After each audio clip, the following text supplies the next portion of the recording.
Em Isaías e vamos ler no livro dos Hebreus, por favor.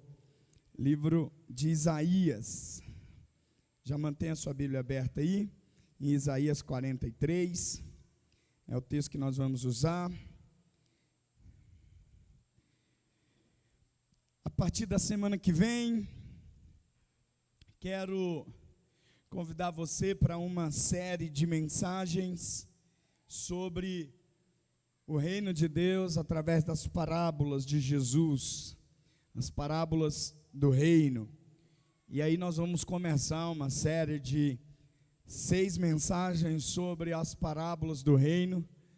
Nós vamos nos aprofundar e entender as doutrinas do reino, porque o evangelho não é só da salvação, o evangelho é do reino. Jesus pregou o evangelho do reino e, portanto, nós precisamos nos alinhar com essa linguagem, a linguagem do reino. Amém ou não? Mas hoje eu quero compartilhar com você uma palavra que eu passei uma madrugada inteirinha preparando essa palavra. E a princípio não era para eu pregar. Eu até preparei pensando inicialmente que era eu que pregaria, mas aí depois não tive permissão do Senhor para pregar. E aí eu fui para o FACE e a pastora ia pregar. E aí eu falei, não, eu já tenho a mensagem pronta. Vou terminar só a conclusão. E lá no FACE eu terminei a conclusão por volta das 6 horas da manhã. Virei assim, vai ficar o sábado inteiro estudando. Terminei a palavra, mandei para ela, ela mandou de volta. Não, eu não vou pregar essa. Eu entendi, sou eu que tenho que pregar. Então eu quero pregar essa palavra. Isaías 43, verso 19, depois Hebreus 6, verso 1. Amém? Amém, irmãos?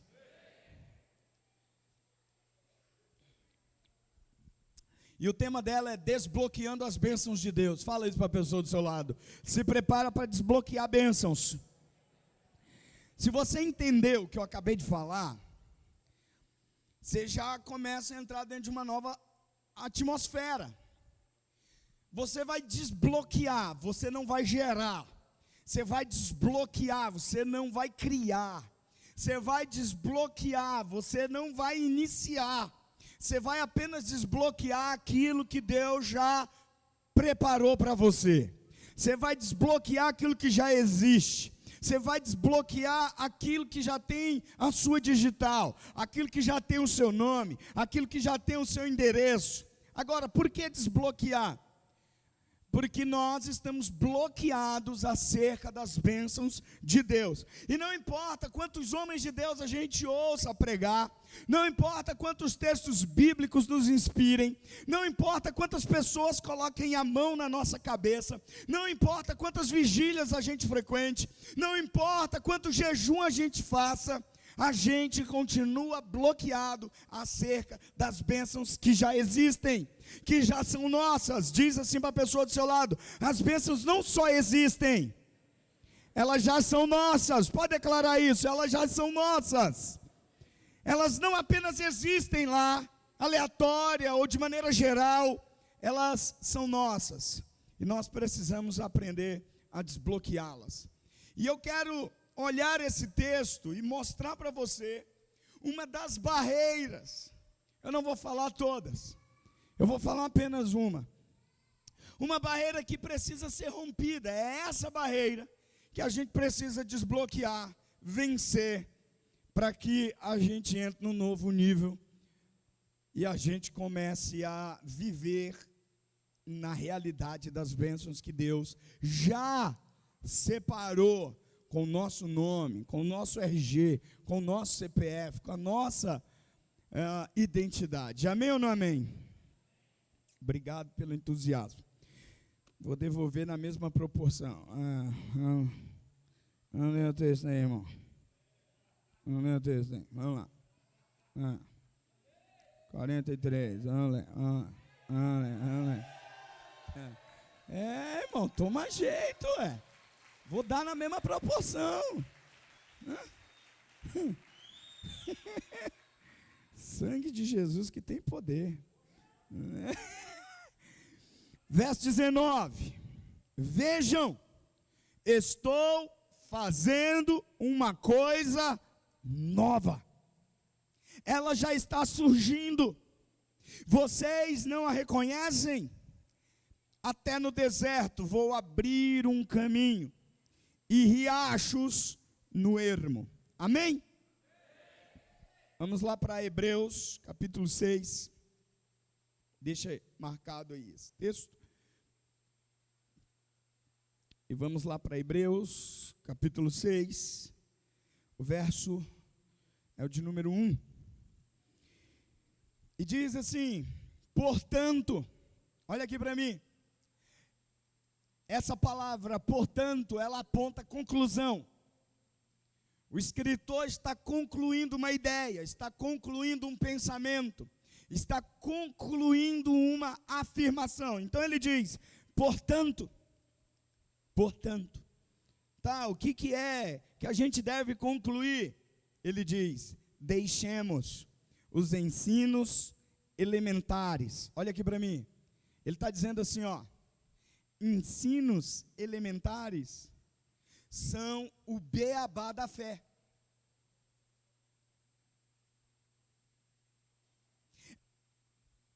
Quantos aqui foram para o ensino infantil antes de irem para o ensino fundamental?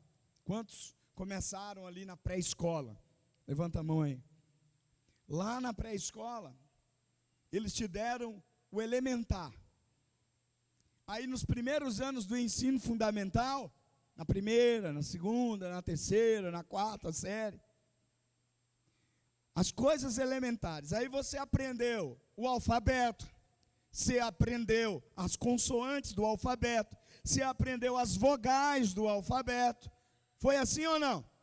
Depois você aprendeu o que é consoante, o que é vogal, você aprendeu as sílabas. Foi formando sílabas. E foi assim que você aprendeu a falar. Foi assim que você aprendeu a ler.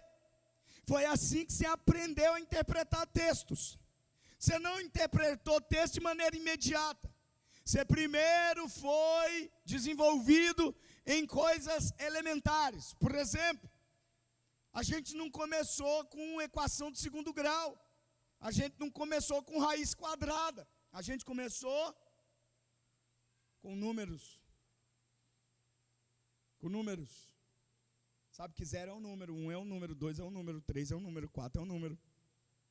Números primos, números pares, números ímpares. Foi ou não? Aí depois, você aprendeu os números, começou. 1 mais 1. Acertou, miserável. 2. Né? Você não aprendeu de imediato a multiplicação, a divisão. Você aprendeu o número e depois a adição. Divisão, veio depois, subtração, multiplicação.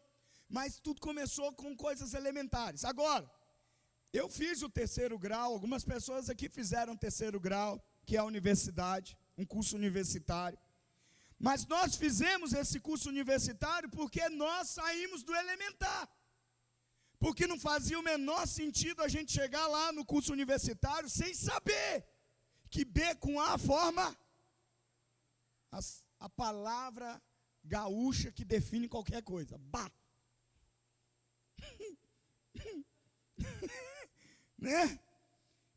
Não dá para chegar no ensino universitário sem saber essas coisas elementares. O que o escritor aos Hebreus está dizendo é que há na fé ensinos elementares. Não dá, irmão, para a gente ficar repetindo aqui para você toda vez que isso aqui é pecado, isso aqui não pode, isso aqui pode, isso aqui não pode, isso aqui não pode. Isso é elementar na fé. Isso a gente tem que fazer com quem é novo convertido. Agora, quem está com 50 anos na costa, na fé, não dá para a gente ficar aí suando a camisa, dizendo para o peão, dizendo para essa mulher cabeçuda, isso aí não pode, meu irmão. Isso aí não pode, meu irmão. Ele tem que saber isso no começo. Eu sou zeloso com esse negócio. E um dia o Juliano, que estava fazendo aqui um discipulado com alguns homens aqui, e eu passei um estudo para o Juliano elementar. Só que o Juliano, irmão, já tem inglês, francês, alemão, mandarim nas costas. Aí ele pegou aquele negócio e disse assim: não tem um negócio mais difícil? Eu falei: para você é comigo, para eles é essa lição. Ainda que para você seja, oh meu Deus, eu vou ter que repetir A com A, B com A, Bá. Porque eles precisam aprender essa lição. Eles precisam aprender a lição do que é igreja. Eles precisam aprender a lição da vida no Espírito. Eles precisam aprender a lição do que é salvação. Eles precisam aprender a lição do novo nascimento. Eles precisam aprender a lição do batismo, da ceia, do dízimo, da unidade, do ministério, dos dons que Deus deu para eles. Isso é elementar. Agora tem pastor liderando igreja que não sabe isso, irmão. O autor está dizendo: olha, portanto, deixemos os ensinos elementares. Ele está querendo dizer: eu espero que vocês já tenham concluído essa fase da vida de vocês. Você está aqui, irmão? Você está aqui de verdade, sim ou não? Aí ele continua dizendo: deixemos os ensinos elementares a respeito de Cristo e avancemos. Diga para a pessoa do seu lado: está na hora de avançar, irmão. Vai, diz, está na hora de avançar, irmão. Está na hora de avançar. Avançar para quê, pastor? Está aí.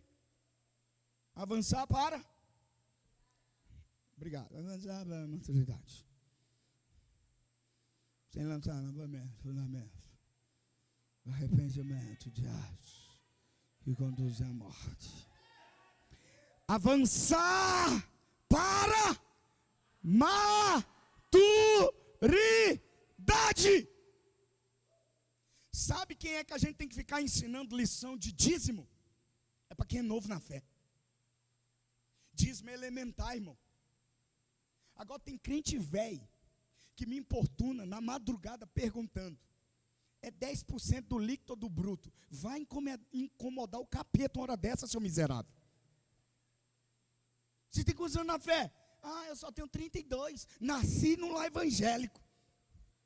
Nasci na igreja. Mentiroso, você nasceu na maternidade e pelo jeito nem nasceu de novo. Porque é elementar esse negócio. Quantos estão aqui, irmão? Agora tem gente que está liderando, mas está sendo reprovado na lição elementar do dízimo. Mó gatuno.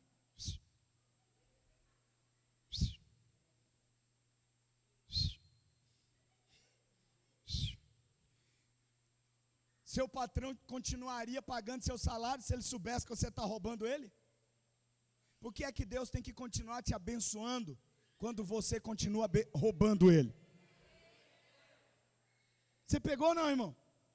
É elementar esse negócio. Não, pastor, o senhor não entende o meu lado. Irmão, não é comigo essa treta, não. É com aquele que está dando tudo para você. Porque não sou eu que estou dando tudo, não, irmão. É ele que está dando. Então se resolva com ele. Porque é elementar. Pegou, não? Ele quer que todos nós avancemos para onde, irmão? Para onde, irmão? Para o nível em que, presta atenção, a maturidade é aquele lugar, viu, Márcio? Em que eu estou, e que eu não preciso de ter olhar de ninguém da igreja, para poder levantar a mão se eu estou cantando. Eu não preciso ter ninguém passando com a máquina, para fechar meu olho e levantar os braços.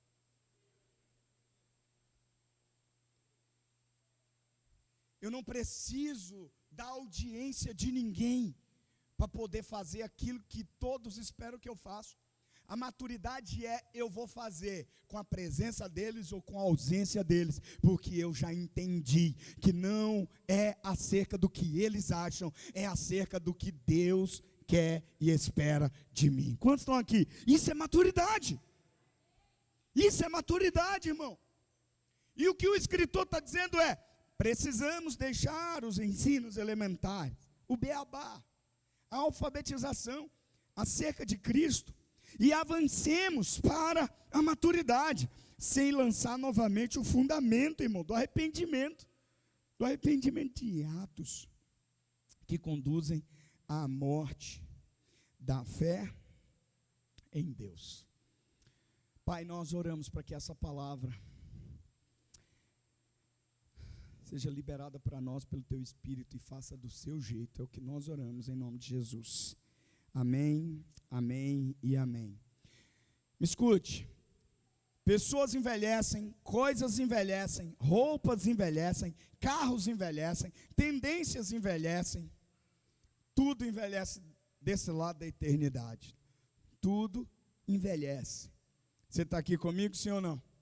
Quanto mais passa o tempo, mais velha fica a coisa que você comprou. Ainda que tenha comprado zero, ainda que tenha comprado nova, ainda que tenha comprado na loja, tirou da loja, levou para sua casa. Quanto mais passa o tempo, mais velhas ficam as coisas. Porém, deixe-me perguntar a você, quantos querem que Deus faça algo novo na sua vida, nessa nova estação da sua história? Quantos querem aí? Se manifestem, por favor, para eu acreditar que vocês querem que Deus faça coisas novas.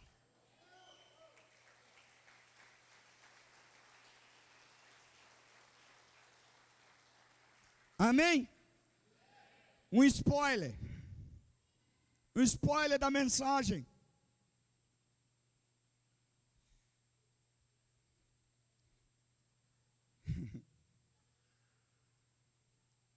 A sarça envelheceu.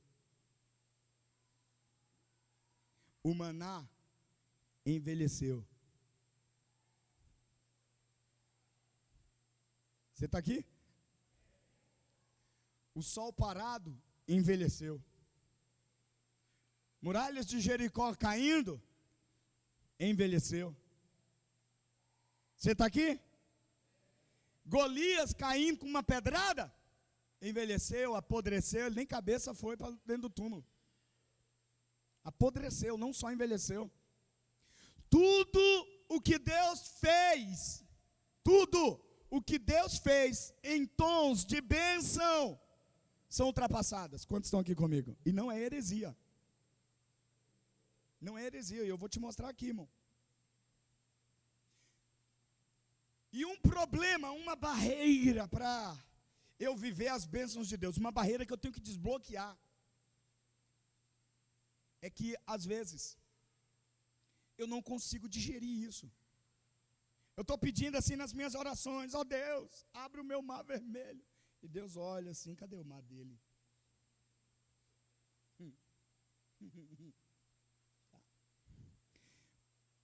E o pior da história não é nem esse lado.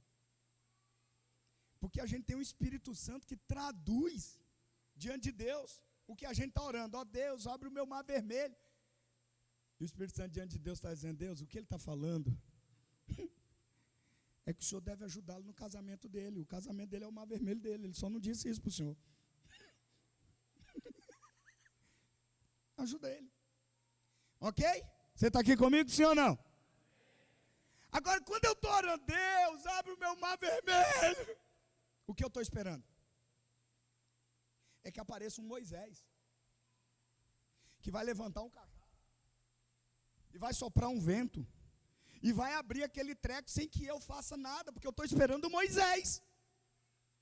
Está aqui? Sim ou não? Diga: Deus não vai mandar outro Moisés para abrir o mar vermelho que está diante de você. Pode falar. Manda essa para a pessoa do seu lado aí. E você vai já entender. Irmão, isso é tão verdade, não só na nossa vida, no século 21, no ano 2022, mas era uma verdade na igreja primitiva. A igreja primitiva tinha dificuldade de deixar com que Deus fizesse algo novo na vida dela. A igreja primitiva estava tão acostumada com o jeito de Deus fazer, que reprovava o jeito que Deus queria inovar.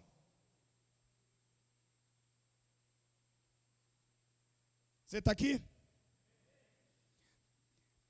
O texto em Hebreus que lemos mostra que a igreja primitiva estava tão acostumada com a lei, que quando Deus leva a igreja da lei para a graça, ela rejeita o movimento da graça de Deus na vida dela.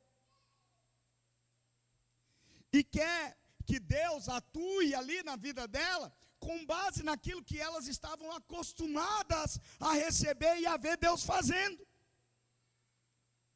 A igreja teve dificuldade, a igreja primitiva, de ser levada ao novo. Irmão, para você ter uma ideia, se você ler Atos, você vai ver a igreja reunindo um conselho e barrando o movimento. A igreja chamou Pedro, porque Pedro no capítulo 10 foi um profeta de Deus na casa de Cornélio. E eles disseram, esse negócio não deve acontecer no meio de gentil não, é só entre nós esse negócio. Por que o Espírito Santo foi derramado lá? É exclusividade nossa. E aí fizeram um concílio, se reuniram. Paulo, Barnabé quebraram tudo, irmão, abrindo igreja. E eles chamaram os caras aí, vocês estão abrindo igreja nesse mundo novo aí. A gente tem algumas recomendações, porque a gente entende que Deus não faz desse jeito. No dia em que eu limito Deus ao jeito como Ele costumava fazer, eu perco de vista o que Ele quer fazer de novo na minha vida. Quem pegou isso aqui, irmão? Assim como os hebreus, assim como a igreja primitiva, apacentar tem dificuldade. Cada um de nós tem dificuldade de sermos levados a algo novo que o Senhor quer fazer na nossa vida. Então a gente chega no próximo domingo querendo que Deus faça como Ele fez no domingo anterior. E Ele quer fazer de alguma maneira nova, e a gente não percebe que Deus está fazendo, porque Ele não fez como fez no domingo anterior. Você está aqui comigo, sim ou não? Sim ou não? Então a gente quer reproduzir, e quer que Deus reproduza o que Ele já fez. Porque nossos cérebros têm uma dificuldade, depois que a gente aprende algo, para a gente desaprender aquele algo, é mais complicado do que ter que aprender algo novo. Você está aqui ou não? Então, trocar um hábito é muito mais difícil do que adquirir um novo hábito.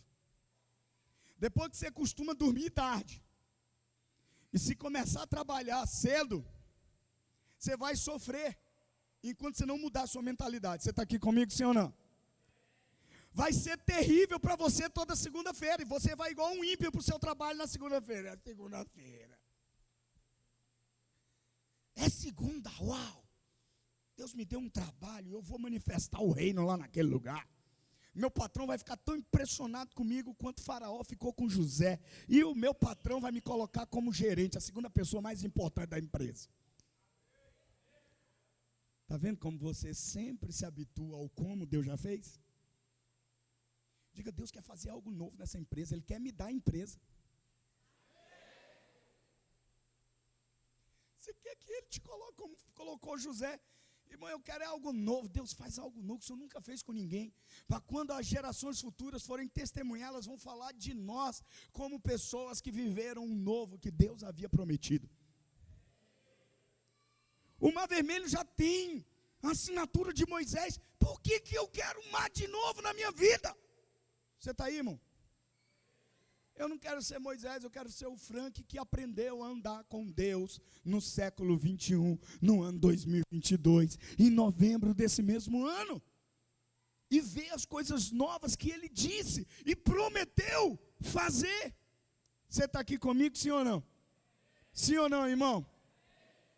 Então a nossa dificuldade, porque quando o nosso cérebro aprende, já aprendi o culto desse jeito, já aprendi a célula desse jeito, já aprendi a vigília daquele jeito. E se não for daquele jeito, se eu não rodar, babar, chorar, por que você tem que chorar toda vez? Quem sabe o Senhor não quer inovar com você, ao invés de chorar, soltar uma unção do riso. Você está aqui comigo, sim ou não? Por que você não quer deixar Deus inovar do tipo, ao invés de chorar, ao invés de rir? Por que Ele não faz eu dar uma oferta na vida de alguém? Você está aqui, irmão? Sim ou não? Por que eu não deixo Deus fazer o que é novo e eu venho para os cultos esperando que Ele faça novo como Ele fez lá outrora? Isso não é novo. Você concorda comigo, sim ou não? Você está aqui comigo, irmão, sim ou não? Então veja, quando o nosso cérebro aprende, se acostuma com algo, é mais difícil ele desacostumar do que ele aprender algo novo. Ok? É por isso, irmão, é por isso que Deus está dizendo no livro de Isaías, a partir do capítulo 40, eu quero te abençoar. Eu quero te abençoar. Eu quero te abençoar. Eu estou disposto a dar o melhor para você. Eu estou disposto a fazer coisas extraordinárias para você. Eu estou disposto a realizar o que olhos não viram, coração não sentiu, ouvidos ainda não ouviram. Eu estou disposto a fazer isso, sabe por quê? Porque isso é a condição da minha natureza. É isso que eu sou, eu faço coisas novas. Eu fiz o Abraão, eu fiz o Noé, eu fiz o Adão. Nenhum deles era igual a um ou outro, todos eles eram coisas novas para a geração que eles estavam, mas havia um Deus que estava fazendo coisas novas. Eu quero te abençoar. Fala isso para a pessoa do seu lado. Deus está disposto, você precisa entender isso, a te abençoar. Amém? Amém? Presta atenção aqui, ó. Quando eu digo que Deus está disposto a te abençoar, você já pensa em coisas. Tem um carro novo para mim. O Laércio ali já na porta da igreja. Pastor, quero que o senhor unja meu carro. Meu carro novo. A gente já pensa em bens. Mas quando eu digo, Deus quer te abençoar, Deus quer te fazer novo para o novo que Ele quer fazer. Você recebe isso no seu coração?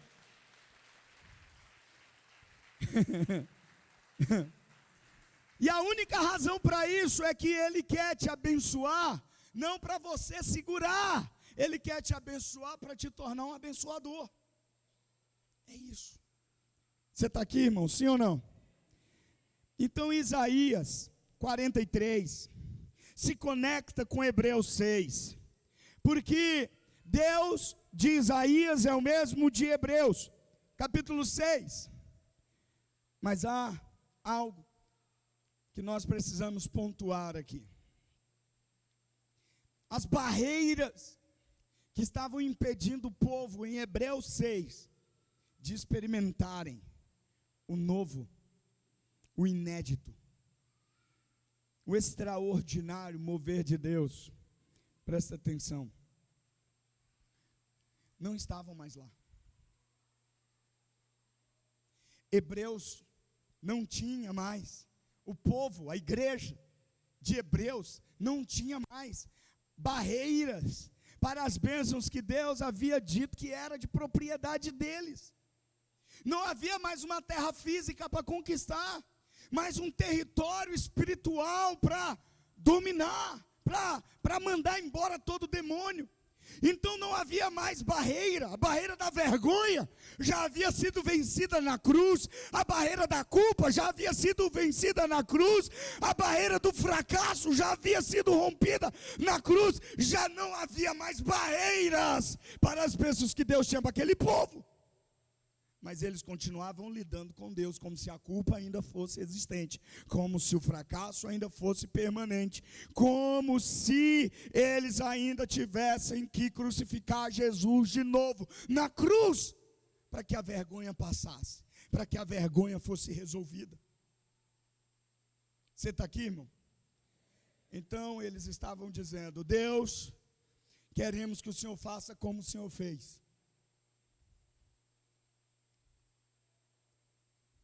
Então manda Jesus de novo para morrer na cruz. Porque nós não acreditamos muito nesse novo que o Senhor quer fazer.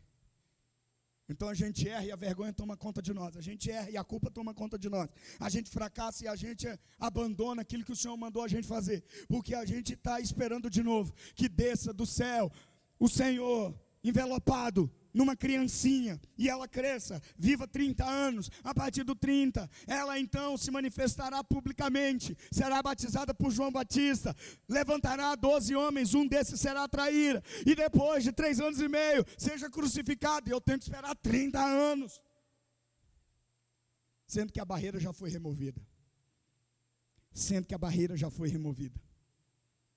Deus já havia desbloqueado o perdão, Deus havia desbloqueado a restauração, Deus já havia desbloqueado a libertação através da cruz. Mas na mente daquele povo, isso ainda continuava bloqueado pelo seguinte entendimento: nós estamos presos no como o Senhor fez. Nós estamos presos no como o Senhor realizou isso. E porque estamos presos nesse como, nós não conseguimos ver o que de novo o Senhor está realizando na nossa vida. Você está aqui comigo, sim ou não? Sim ou não? Então olha para a pessoa do seu lado e diz: a barreira da sua vergonha já foi rompida. Pode falar. Jesus já desbloqueou essa barreira. Fala isso aí para ele. Jesus já desbloqueou a barreira que te culpava. Jesus já desbloqueou a barreira do seu fracasso. Jesus já desbloqueou a barreira da sua estagnação. Essas barreiras já foram resolvidas. Está na hora de você desbloquear isso aqui na sua mente e se apropriar do que já é seu.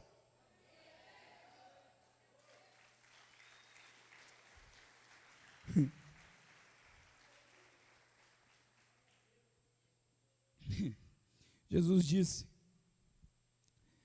que veio para isso, para desbloquear essas coisas para nós. Paulo escreve em Romanos, dizendo que nem altura, nem profundidade, nem qualquer outra criatura pode mais nos separar.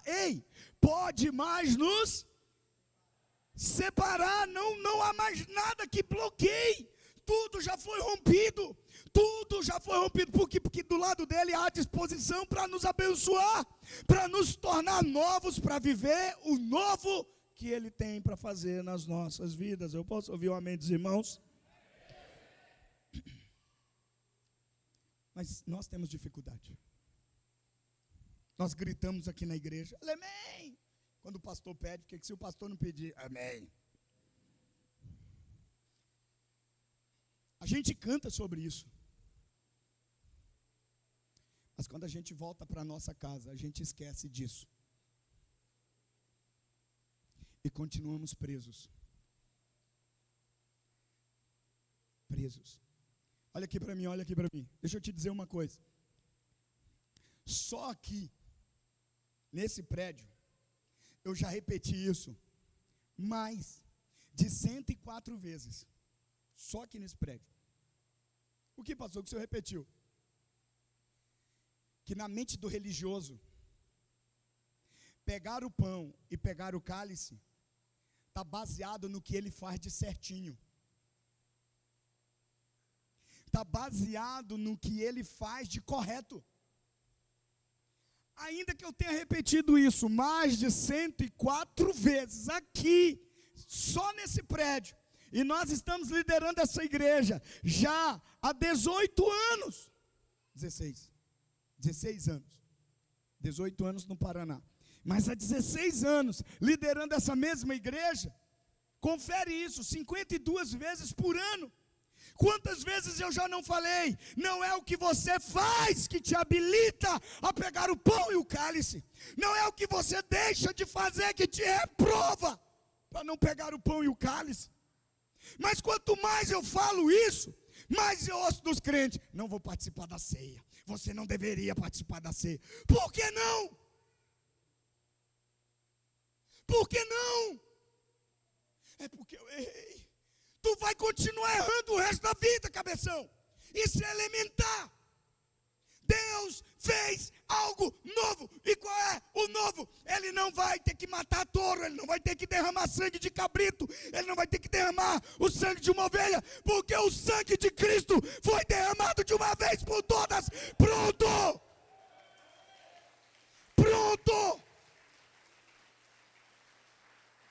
mas ainda que eu repita isso. Tem gente presa, eu ouço mulher falar para o marido: tu brigou comigo, tu vai pegar mesmo nesse pão.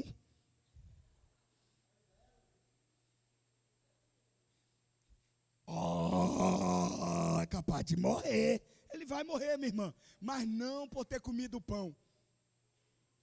Ele vai morrer de tristeza, porque você continua religiosa, sua cabeçona. E ainda não abandonou os ensinos elementares, avançando para a maturidade. Você que fica na igreja, esperando que o novo convertido tenha a mesma maturidade que você. Você está há 50 anos, o cara tem 50 minutos. Você quer que o cara fale em língua, dê pirueta, dê triplo carpado mortal, faça tudo que você nunca fez.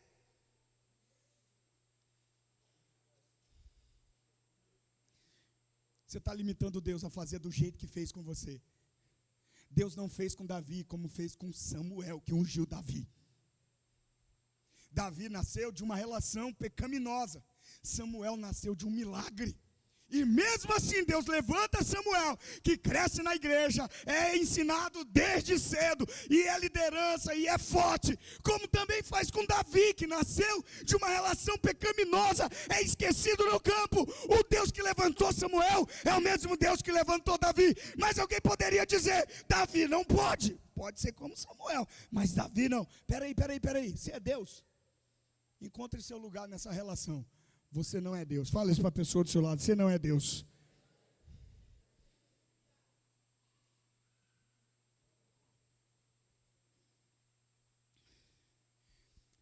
Isaías é conhecido como profeta olhos de águia, porque ele, nesse texto, ele está falando de algo que o povo ainda não viveu. Você entendeu isso ou não? Você entendeu isso ou não? O profeta está dizendo de algo que o povo não viveu, mas que vai viver. E quando viver, ele precisa crer que Deus vai fazer coisa nova. Você está aqui, irmão? Então presta atenção aqui, ó. Isaías está dizendo para o povo assim: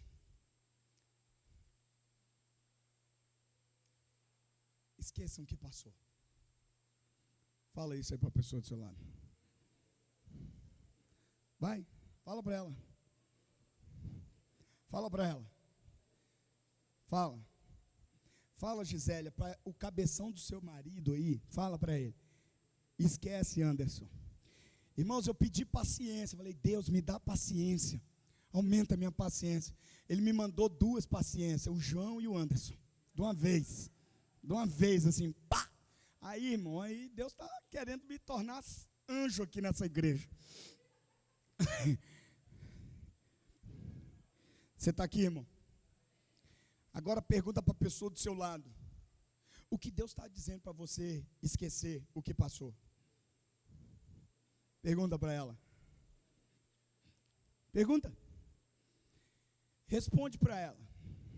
O que Deus pediu para eu esquecer o que passou é...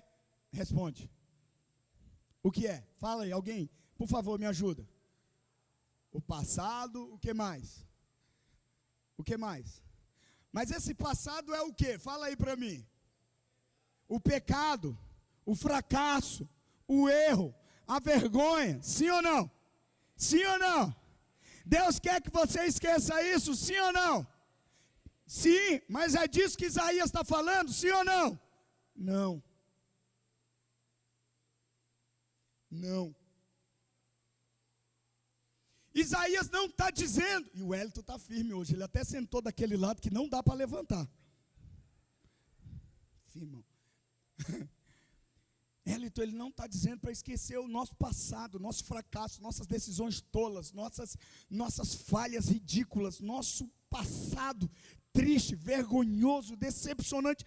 O profeta Isaías Michel não está pedindo para esquecer o que nós fizemos.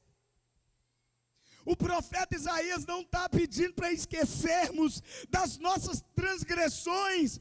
O profeta Isaías não está pedindo para a gente esquecer o que nós fizemos de vergonhoso. O que Isaías está pedindo para esquecer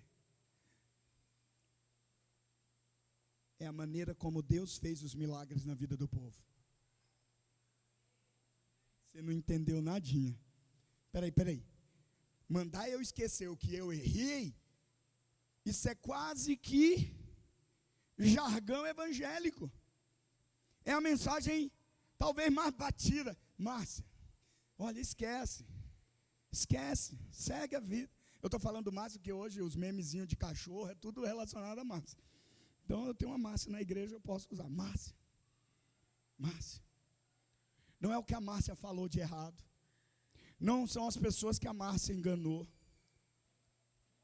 Por que Deus não está falando isso na boca do profeta? Porque a cruz já resolveu.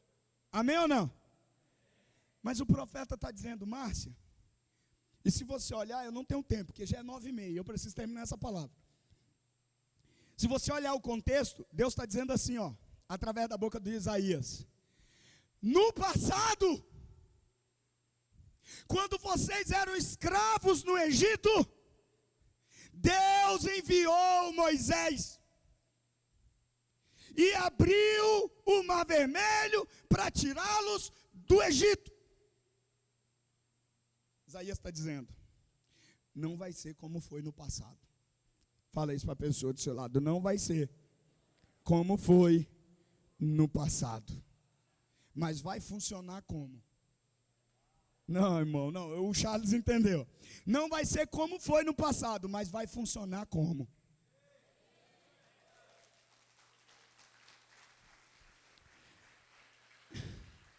Então, presta atenção. Vocês estavam presos lá. Em hipótese alguma, aqui no texto, Isaías trata do pecado do povo que os levou lá para serem prisioneiros. Ele diz, vocês estavam presos, mas logo em seguida ele diz, Deus libertou vocês lá, levantando um libertador, chamado Moisés. E Moisés declarou 10 pragas, as 10 pragas vieram, depois o Mar Vermelho se abriu, vocês saíram de lá de maneira extraordinária. Esqueçam como Deus fez. Porque daqui a alguns anos, vocês vão ser de novo prisioneiros, não mais no Egito, mas na Babilônia.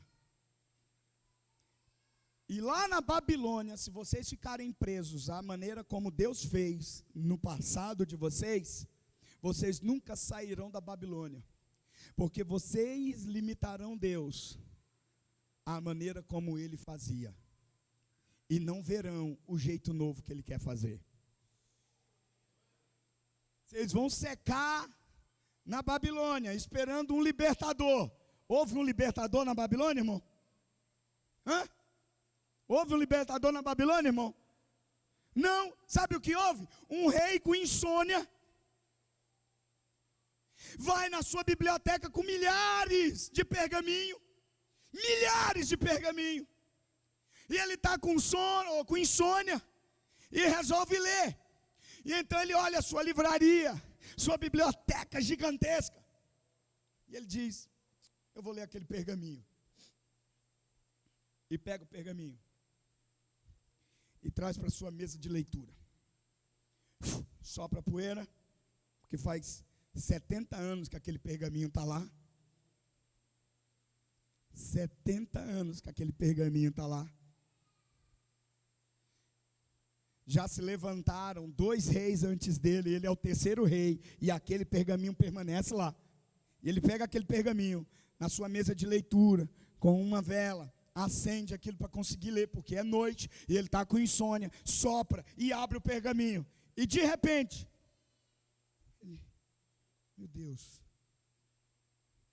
esse pergaminho está falando de mim, porque diz que Ciro irá se levantar, irá libertar o povo de Israel do cativeiro babilônico.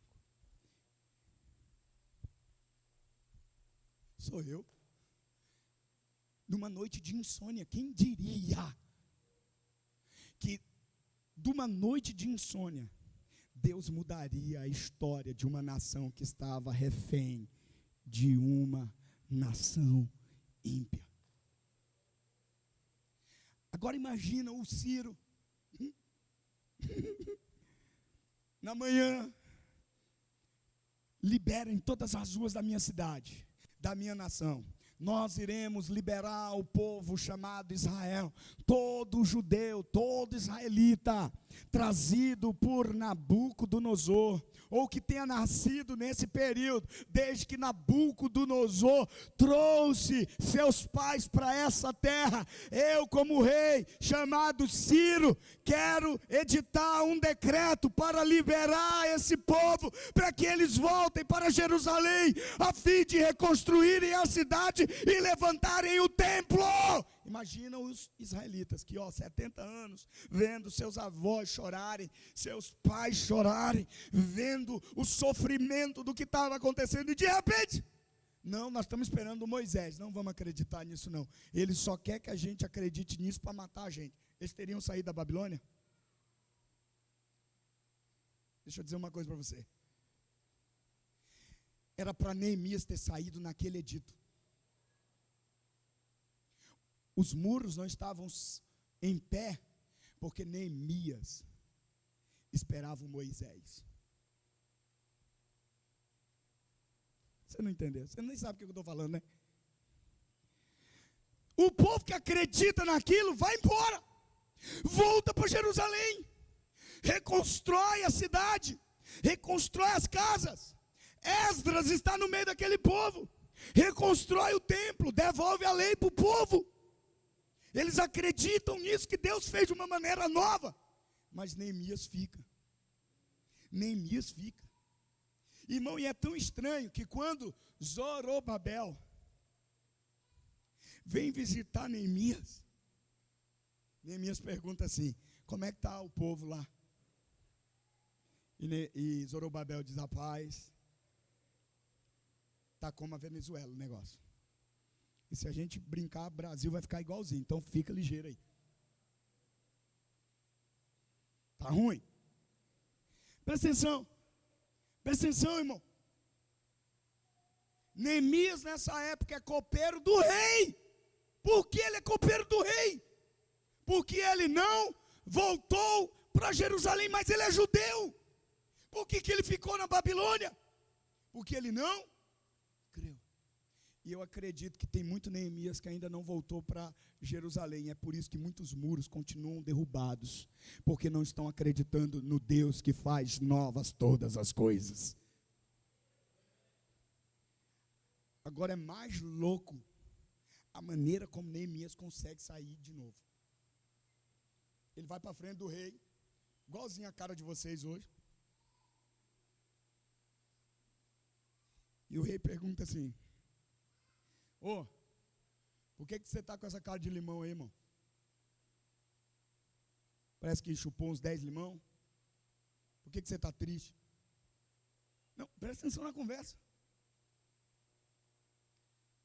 E o Neemias fala assim: eu não queria falar. Eu não quero nem falar porque esse negócio dói no meu coração. Fala. O que está acontecendo? É o meu povo. É isso que Neemias fala. É o meu povo que está sofrendo. Eu gostaria tanto de ajudar o meu povo. E o rei fala assim: é? O que você precisa? Irmão, não, você não está entendendo. O rei pergunta assim: o que você precisa? Eu não só vou te liberar, como eu vou dar tudo o que você precisa. Meu Deus! Por que Neemias ficou lá? Porque ele estava esperando Moisés, sem saber que ele mesmo seria o agente de Deus para o novo de Deus, que Deus queria fazer novamente em Jerusalém. Se você está esperando que o futuro líder seja igual ao antigo líder, não vai rolar. A nova célula precisa de um líder levantado por Deus, para viver o novo que Deus tem para fazer. Quantos recebem isso aqui, irmãos? Mas eu não vou liderar a nova célula porque eu não sou igual a ele. Aleluia por isso. Porque se você fosse, você seria uma aberração da natureza. E porque você não é, você é uma bênção da natureza. Que aleluia, irmão. Está vendo como você nem presta atenção no que eu estou pregando? Que uma bênção da natureza é uma bênção de Deus, rapaz. Uma bênção de Deus. Porque Deus te fez de maneira única. Está aqui. Mas às vezes você não está liderando porque você não fala igual. Não ensina igual. Eu não tenho um cabelo daquele jeito. Lindo. Não vai. Sabe qual é a grande dificuldade de casais hoje? É que quando vão resolver as tretas, eles querem que seja igual era. E não se permitem que Deus faça algo novo no relacionamento deles. E não conseguem viver porque querem uma porta para o futuro que os leve para o passado.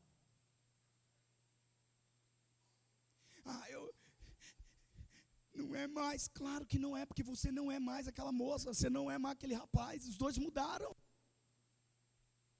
Então para que vai ser a mesma coisa, se nem vocês são os mesmos? Ei, tá ligado aí, irmão? Tá recebendo aí no seu coração, sim ou não?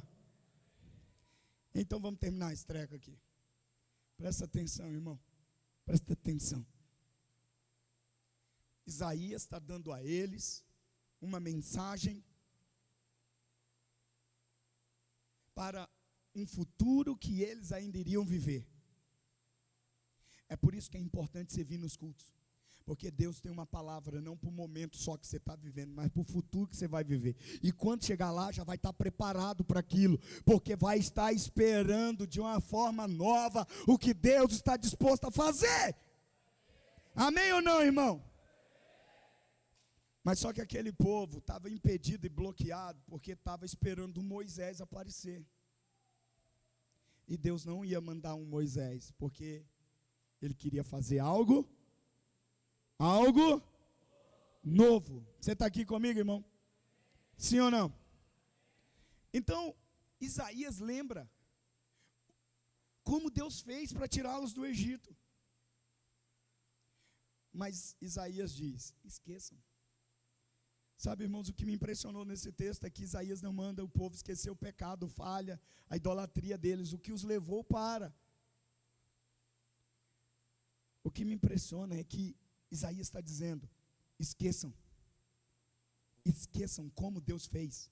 Não se esqueçam que Ele fez, mas se esqueçam como Ele fez.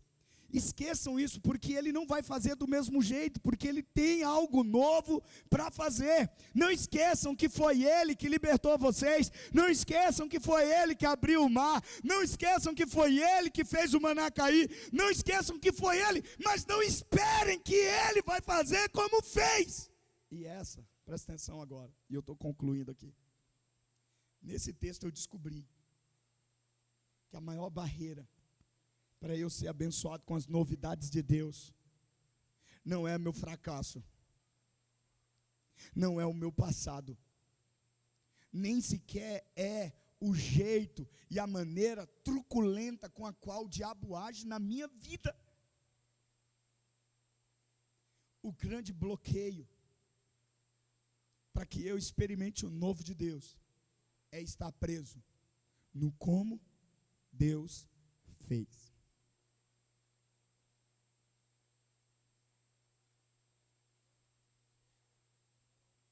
Um dia eu convidei alguém para pregar aqui na igreja.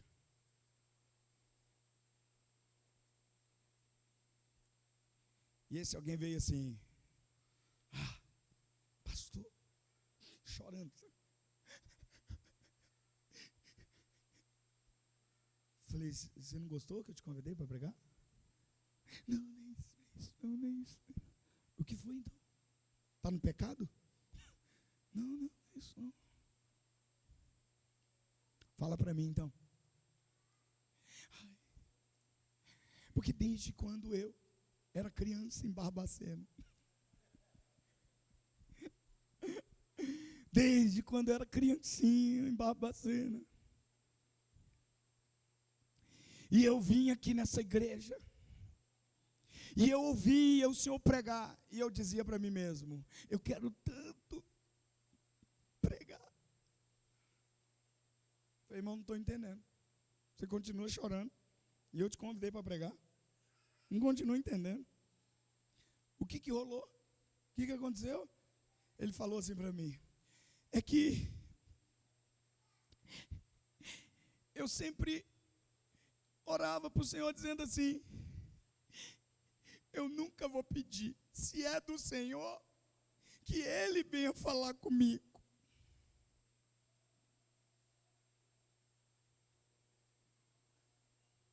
E eu falei para o irmão, e se eu morresse antes de ser convencido de ter falado contigo, o que ia acontecer? Ele falou, eu não ia pregar. Eu falei, mas o que rolou? Ele falou, porque eu aprendi que se é de Deus, eu não preciso fazer nada. Hã?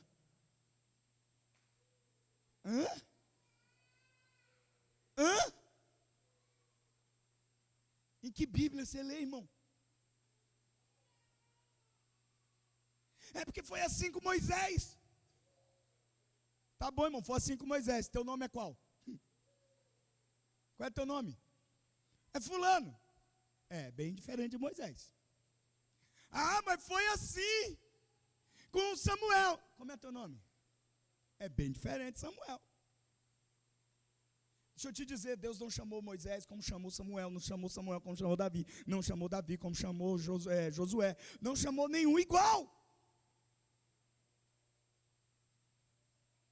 Isaías, irmão, lá, metendo louco em todo mundo, vai morrer todo mundo, ai de vocês, ai de vocês, ai de vocês. No dia que ele tem um encontro de verdade com Deus, ele diz, eu estou perdido. Ele diz, ai de mim. E é quando ele diz, ai de mim, que ele ouve Deus dizer assim, a gente tem uma necessidade de enviar, a necessidade de colocar algumas pessoas em alguns lugares, para que outros ouçam. Quem enviaremos? Não foi Deus que disse assim, Isaías, eu te separei desde o ventre, Isaías. Eu te tirei lá do ventre da tua mãe já com esse propósito, Isaías. Espera aí, eu estou confundindo o nome. Era Jeremias. Mas deixa eu voltar ao assunto aqui de Isaías. Isaías, olha Isaías, eu te tirei de trás da malhada. E pensa na confusão de Isaías. Eu nunca pastoreei. Não sei nem o que é ovelha. Deus está conversando. Quem é que a gente vai enviar? Imagina Isaías lá. Oh Deus, se for de Deus, Ele vai falar meu nome agora. Ele vai falar meu nome. E Deus? Quem enviaremos? Quem há de ir por nós? E o Isaías, se for de Deus, Ele vai falar meu nome agora. Não falou. O que Isaías fez? Senhor, estou aqui prontinho, pode mandar eu. Estou na vez. Você está aqui, irmão? Você está aqui? Foi igualzinho fez com Davi? E eu falei para esse irmão, para. Não, porque se é de Deus. Não, irmão. As coisas com as quais você está orando, se forem santas, puras, justas, dignas de louvor, pode ter certeza, não veio da sua cabeça não, veio do coração dele. Ele pôs aí no seu coração como forma de anseio e se transformou em oração. E se você está orando por aquilo que é bom, justo, agradável, perfeito, que é de honra, que traz louvor ao nome do Senhor, não veio de você, foi Ele que colocou. E se Ele que colocou, irmão, se disponha. Para de limitar o Senhor aquilo como Ele costumava fazer. Não esqueça o que Ele fez. Mas acredite, Ele não vai fazer do mesmo jeito que fez. Você recebe isso no seu coração?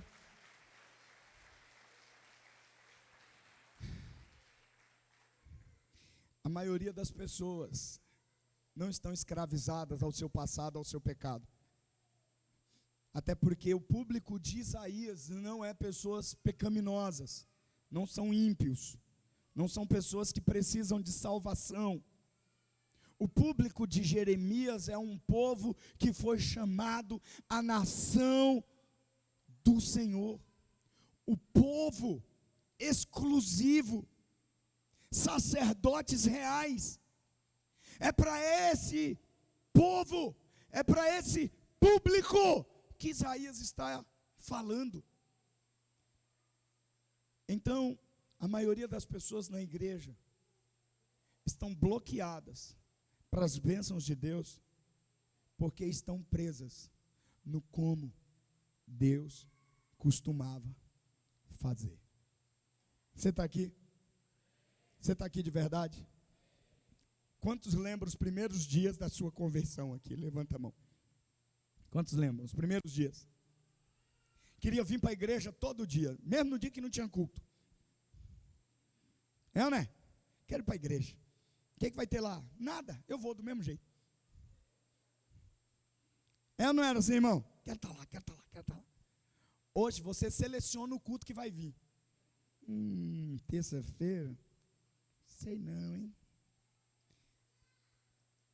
Porque você acha que Deus não pode fazer coisas novas.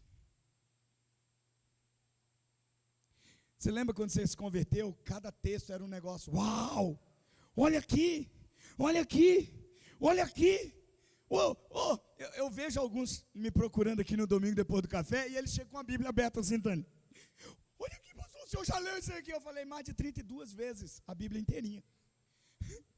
Olha aqui, pastor, olha aqui que está dizendo. O Senhor é o meu pastor e nada me falta. Uau! E você hoje olha esse negócio e diz,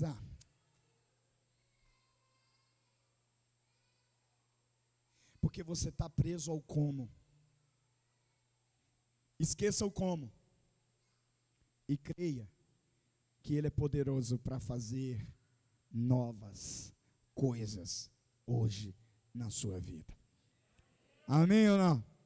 Você pode se colocar em pé, querida, em nome de Jesus.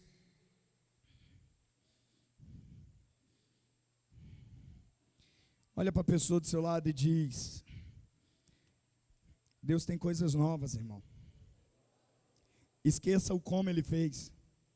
Pode dizer, esqueça como Ele fez. Vai, pode dizer mais alto, esqueça o como Ele fez.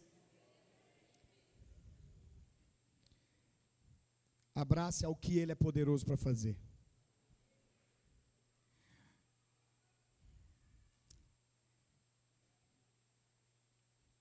Deus não quer que você confie na memória do milagre.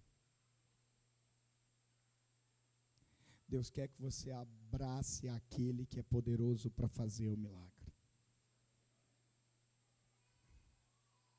Só vou se for desse jeito. Pronto. Bloqueou Deus. Bloqueou sua bênção. Você está aqui, irmão? Eu, quando era novo na fé, eu fazia essas orações. Então eu orei 9 meses pela minha esposa. 9 meses. Em cada um dos meses, eu queria que o Senhor abreviasse. Senhor, é esse mês, Senhor. Já orei 30 dias. Faz com que ela olhe para mim. Eu era só mais um, irmão. E ela passava para lá, passava para cá. Acho que eu tenho que orar mais. Vou para o 2º mês. Eu ia de amarelo, eu ia de verde, eu ia de azul, eu ia de cores chamativas para ver se ela olhava para mim. Eu não fazia a estratégia do João, contando o povo. 10. Pô, se eu tivesse pego esse raciocínio, talvez ela tivesse olhado para mim e eu teria abreviado 8 meses. Aí no 2º mês, fala, Senhor, que a gente tenha, assim, a oportunidade de conversar. E ela toda séria na dela. Passava para lá. Nem bom dia, nem paz do Senhor ela dava. Falei, ó Deus, faz algo. E orando, e orando. Foram 9 meses. Até o dia que eu tive coragem de, numa festa de aniversário, dizer para ela, você pode cortar um pedaço de bolo para mim? Foi assim que começou, irmão. Eu perguntei, foi você que fez? Ela disse, claro. Depois eu descobri que não. Mas ela já estava louca por mim. Mas um pedaço de bolo que eu tive coragem E eu fiquei pensando quando estava preparando essa palavra. Eu poderia ter já conquistado no primeiro mês, já era minha. Mas levei 8 meses para tomar coragem de fazer o que Deus queria que eu fizesse. Porque Ele já havia determinado fazer o que Ele desejava fazer, unir nossa história. Você está aqui comigo, sim ou não? Sim ou não? Eu prorroguei o namoro.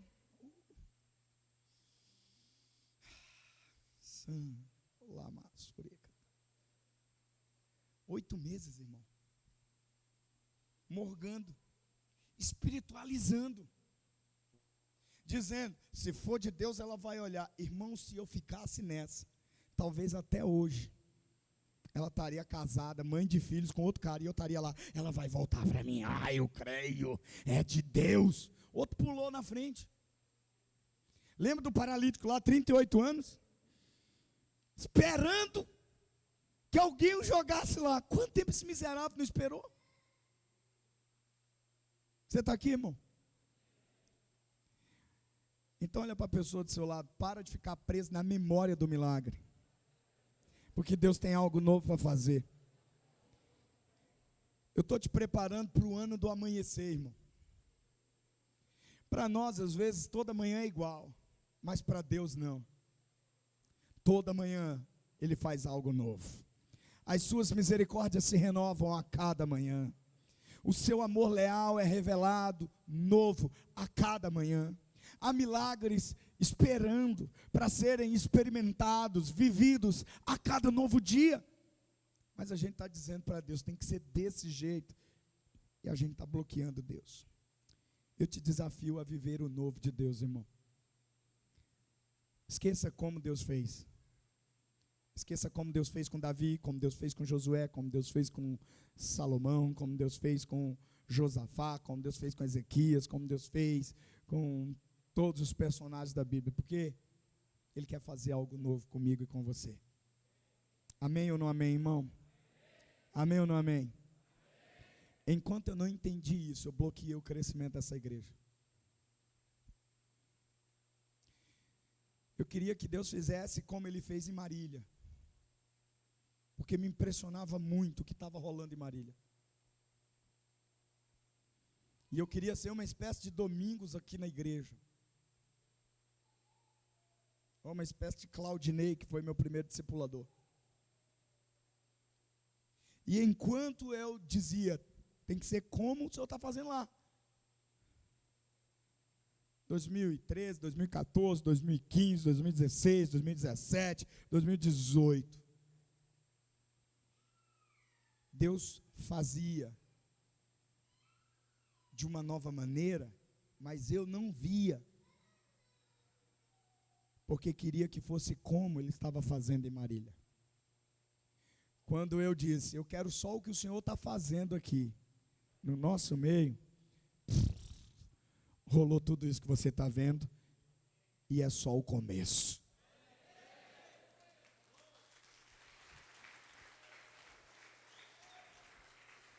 Alguém perguntou assim para mim, só tem apacentar aqui em Maringá?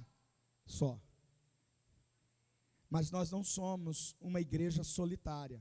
Nós temos uma denominação, nós somos batistas. Há mais 9 igrejas batistas aqui em Maringá. 9 igrejas são igualzinhas. Apacentar.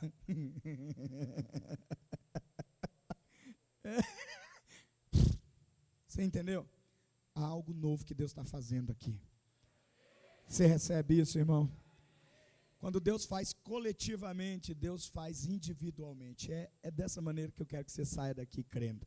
Se Ele está fazendo na minha igreja de uma maneira coletiva, Ele é poderoso para fazer na minha vida de maneira muito personalizada. Amém ou não? Pai, nós oramos, desbloqueando nossa mente, para receber o novo que o Senhor tem para fazer, para viver o novo que o Senhor quer fazer. Já ouvimos tantos testemunhos aqui, pessoas sendo curadas de câncer, irmãs que estavam, ó Deus, diagnosticadas, que não podiam engravidar, engravidaram, se tornaram mães. Deus, enfermidades, desde as mais simples, as mais complexas, nós já vimos o Senhor fazer. Quantas bênçãos não vimos o Senhor fazer durante os 2 anos de pandemia que sofremos como nação, mas foi um dos tempos em que o Senhor nos permitiu crescer de uma maneira tão extraordinária. Senhor, temos tantos testemunhos, mas nós não queremos ficar presos na memória desses testemunhos. No ano do amanhecer, que já começou, estamos abertos para o novo que o Senhor quer fazer nas nossas vidas, nas nossas células, ó Deus, em nossos cultos, em nossas reuniões. Deus, só nos dá esse coração para perceber o jeito novo que o Senhor está fazendo. Então, para a honra e glória do Senhor, eu oro em nome de Jesus. Amém, amém e amém. Deus abençoe você, irmão. Deus abençoe